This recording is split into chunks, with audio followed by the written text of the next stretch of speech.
janvier 2026. Ça n'a rien à voir jëlal article 103 rek. nga lire approbation adoption approbation nga lire foofu lan lañ fa wax c'est très simple amul benn jurisprudence. Les gens il y a de grands juristes. qui le disent bu fekkee par exemple lors de l'adoption bu fekkee député yi dañu voté. au 3/5 waaw. est-ce que foofu day nekk adoption et en même temps approbation. Les gens sont en train de parler de vote qualifié de majorité qualifiée. 3/5 des membres de l'Assemblée nationale alors que article bi waxul loolu. L'article dit 3/5 des suffrages exprimés. mun naa la ko liiral fii léegi. 3/5 des suffrages exprimés. très bien bu fekkee ne 10 dañ voté. 3/5 yi boo ko amee. dafay jàll.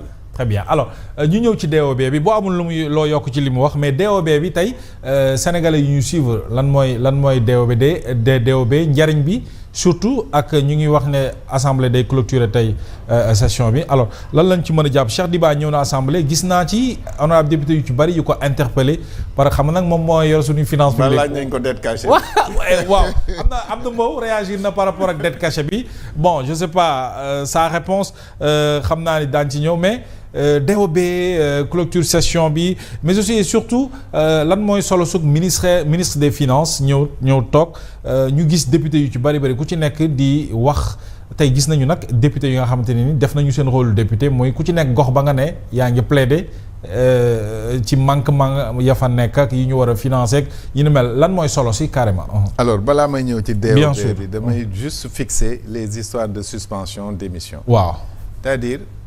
Le doyen Alakan mag la mais mënul génne moo bu existé wul ci vocabulaire u Assemblée nationale 2024 bi ñuy fal Ousmane Sonko député la suspension n'existait pas la suspension est apparue en 2025 dans le règlement intérieur de l'Assemblée nationale donc nit mënul suspendre mandatam en 2024 man quand on faisait la réforme de 2019 di changer constitution Sénégal di indi presque un système présidentiel ci la ñu indi l'histoire du député qui peut aller au gouvernement et revenir à l'Assemblée nationale man boobu ñaari amendement laa def ci texte boobu parce que c'était un texte hyper dangereux parce que Macky Sall allait directement vers un régime présidentiel bi ñu mbëkk a génne Boun Abdallah Dionne amatuloon motion de censure amatuloon dissolution donc ñu ne député bi buñ ko soxlaa ca gouvernement ba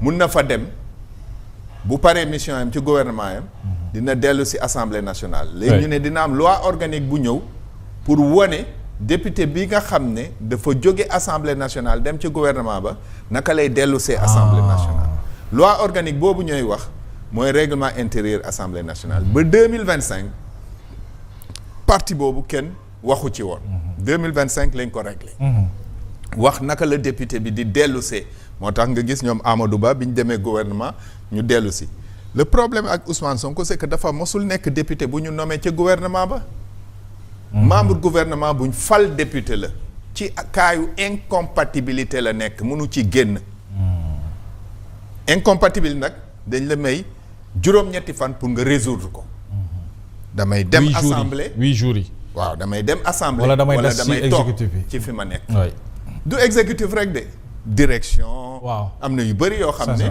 man suma cousin Pape Babou Ndiaye biñ koy élire député en même temps que moi c'était le directeur technique de l'IPRES le lendemain le démissionné pour mun a ñëw siéger assemblée nationale du benn donc il faut pas que ñuy réeral nit ñi bon maintenant il est installé député il est président de l'Assemblée nationale nañ xool ci kanam.